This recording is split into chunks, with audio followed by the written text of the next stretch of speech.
right, so springtime is here and it's time to plant, making sure that your garden looks absolutely beautiful and full of life after the long, cold winter. And who better to get advice from than our very own Tanya Visser. Very nice to see you again. Good to see you too, man. It's springtime. It's springtime and we've made it. We've made it. Yeah. The winter is done. Spring is here. No. So what are we doing today? Well, today we're going to show you how to get your veggie garden going, okay? Because you've got all these packets of seeds, things are warming up, so we need to make sure that we're going to get you right into the veggie garden and growing your own, like juicy, sweet, plump tomatoes. There are so many things that you can be sowing now that you can reap within 12 weeks, sometimes 6 weeks, sometimes 8 weeks. Remember, if you live in different parts of the country where there still might be a little bit of frost, you can still do this, but then all you've got to do is make sure that your container where you've sown the seed is just raised off the ground. You can also, if it's still going to get very cold, you can also put frost cover on it just to protect it. We're going to grow some tomatoes. If you've ever grown your own, they're the juiciest, sweetest, most delicious. So we're going to go about this. I've already got some grain here, so we're going to show you these steps how to get to here. First up, we're going to need some coconut husk. So from the outside of the coconuts, you can get these blocks. They're literally sold like a brick from your local builders. And you take that brick, pop it into a bucket, add some water to it, and it just crumbles up and forms this awesome. Now just give it a squeeze. And do you see the water coming through there already? There's a lot of moisture in there. Yeah, and that's the perfect thing. Because the biggest issue with sowing seed is that we sow the seed, we off to work, wada, beating hot day, come back, no little seeds. And it's mainly from drying out. And with the coconut husk, what is great is that when the little seeds that are germinating need moisture, they can just suck it out. To ensure that the seeds grow to more or less the same height, level the coconut husk once you fill the container. A wooden plank is the ideal tool to help with this. Most seeds actually hardly need any covering. They really don't. And with these little tomatoes here, Tiny little look at seeds. these little babies. And what we want to try and do is we want to distribute these as evenly as possible.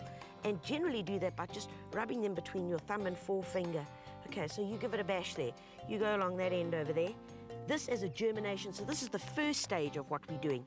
So go for it, let's get them in there.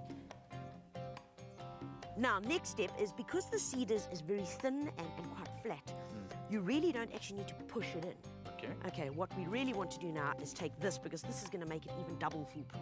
Okay, this Let me guess, vermiculite. Oh, you're good. You know, I've worked with Tanya so much. I know these things. I'm teaching this boy something after all.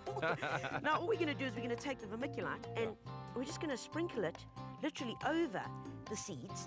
And we're going to put that in about 1 centimetre, and that is going to form another little insulating layer.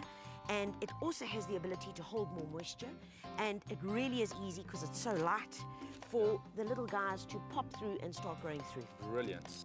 It's very important to water the seeds gently every day. Hold the watering can a good distance from the soil. Also leave the container in a sunny spot, as this will help with germination. They're going to germinate within 8 to 10 days.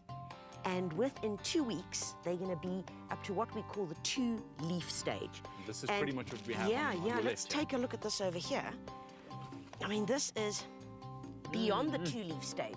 So literally when they've got those 2 little oaks, right, you would then take them out of this and pop them into some bigger trays like this. Because if you had to take those little guys and plant them into the garden, they're really going to battle. So we grow them on just a little bit more in these awesome little trays. And you see you've got one individual little tomato plant here. Beautiful. And that's nearly ready to go into the garden. All right. Shall we go and have a look? I think let's go put these guys to where they belong. Let's go. Here's a quick recap. Use a raised container to grow your tomato seeds in. Prepare coconut husk and fill the container to the top. Level it using a piece of wooden plank. Sprinkle the seeds evenly and top with a layer of vermiculite. Once the vermiculite covers the seeds, lightly press down with a plank. Water regularly to ensure successful germination. Once the seedlings reach the 2-leaf stage, they are ready to be planted into small containers and later the garden.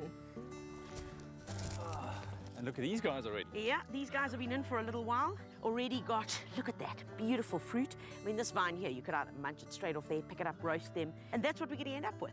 What's important here is that they have full sun, a good watering every day or every second day, depending on how dry and hot it gets, and a feeding with a good organic fertilizer. When you water them, water them early in the morning rather than late in the afternoon. By doing that, it just reduces the chance of fungal diseases by like 80%. Perfect. Well, talk about breathing new life into your garden. How better way to do it with tomatoes? Yeah, and there we go. Fried green tomatoes on the way. Love it, Tanya. Thank you so much. Remember, pop down to Builders for all your garden needs and also log on to expressoshow.com for all of these step-by-step instructions.